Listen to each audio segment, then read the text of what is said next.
Imagínate descubrir que la familia que vive en la casa de al lado, esa que te saluda amablemente cada mañana, no solo esconde un secreto, sino un cuerpo. Que el padre, ese hombre aparentemente decente y católico, encabeza una organización criminal donde sus propios hijos son cómplices. Y que en el sótano de su casa hay víctimas encadenadas. Esto no es una película de terror. Es la historia real de los Pucho. En la Argentina de principios de los años 80, el país vivía los últimos coletazos de una dictadura militar y se adentraba en una transición hacia la democracia.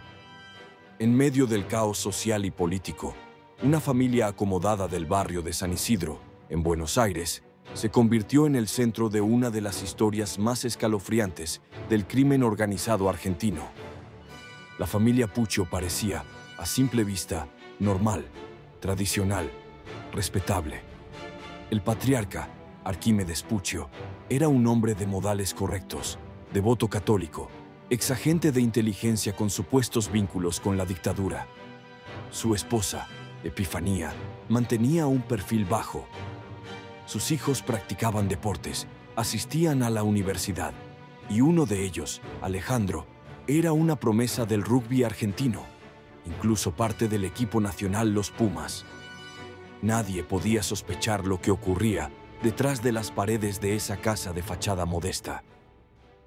Todo empezó a salir a la luz en 1985, cuando un operativo policial irrumpió en el hogar de los Pucho tras semanas de vigilancia. Lo que encontraron dejó helados, incluso a los más experimentados oficiales. Un hombre secuestrado, encadenado y encerrado en un baño del subsuelo. Estaba vivo, pero su historia era solo la última de una serie de secuestros perpetrados por la familia.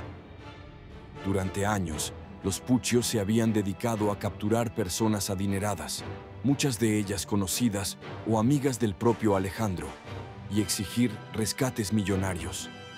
Pero lo más macabro era que, aún después de recibir el dinero, asesinaban a sus víctimas para evitar ser descubiertos. El primer caso documentado fue el de Ricardo Manukyan, un joven empresario de 23 años y amigo cercano de Alejandro. Fue secuestrado en julio de 1982, mantenido en cautiverio durante días en la casa familiar y luego asesinado con 3 disparos en la cabeza. La familia Manukyan pagó $250,000 de rescate, sin saber que su hijo ya estaba muerto. El siguiente fue Eduardo Aulet, un ingeniero secuestrado en mayo de 1983. También fue asesinado. Luego vino Emilio Naum, secuestrado en 1984. Intentó resistirse y fue asesinado en plena vía pública.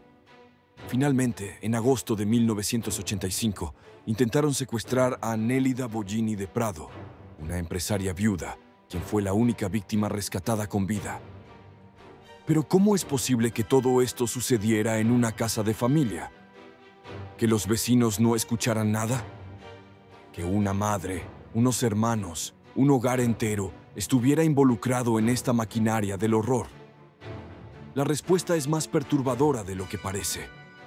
La familia operaba como una empresa criminal perfectamente estructurada. Arquímedes era el cerebro.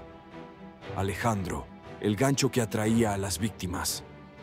Daniel, otro de los hijos, colaboraba en tareas de vigilancia. Incluso se sospecha que la madre, Epifanía, aunque nunca fue condenada, sabía más de lo que admitió públicamente. En esa casa no se respiraba el miedo. Se respiraba complicidad. La caída de los Pucho ocurrió gracias a una operación de inteligencia llevada a cabo durante semanas. La policía monitoreó sus movimientos, intervino teléfonos y finalmente actuó en el momento exacto, salvando la vida de la última víctima. El caso estalló en todos los medios. La familia ejemplar del barrio era, en realidad, una célula criminal sanguinaria. Arquímedes Pucho fue condenado a cadena perpetua. Nunca se arrepintió.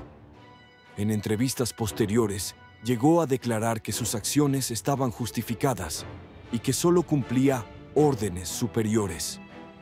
su hijo Alejandro también fue condenado a reclusión perpetua. Tras varios intentos de suicidio y años en prisión, recuperó la libertad en 2007. Daniel, el otro hijo implicado, logró fugarse y permaneció prófugo por años antes de entregarse.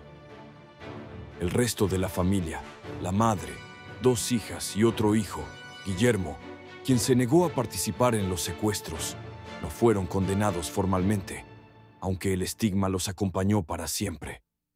La casa de San Isidro fue abandonada y terminó convertida en una especie de símbolo del horror.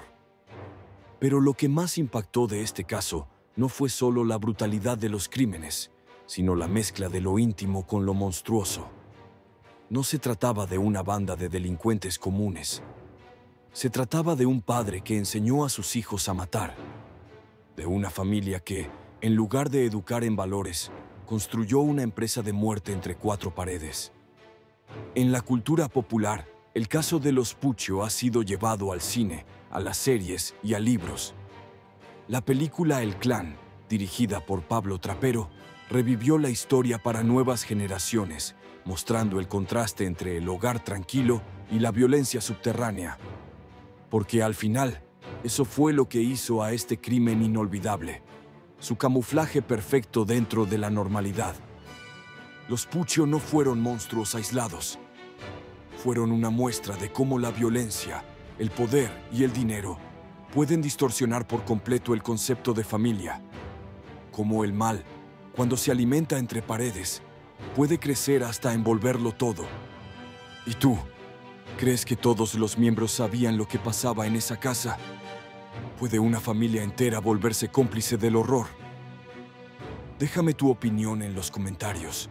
Dale like a este video y compártelo. Y no olvides suscribirte a La Lupa del Crimen, donde cada semana exploramos los casos más oscuros de la historia criminal. Porque a veces, el peor monstruo duerme en la habitación de al lado.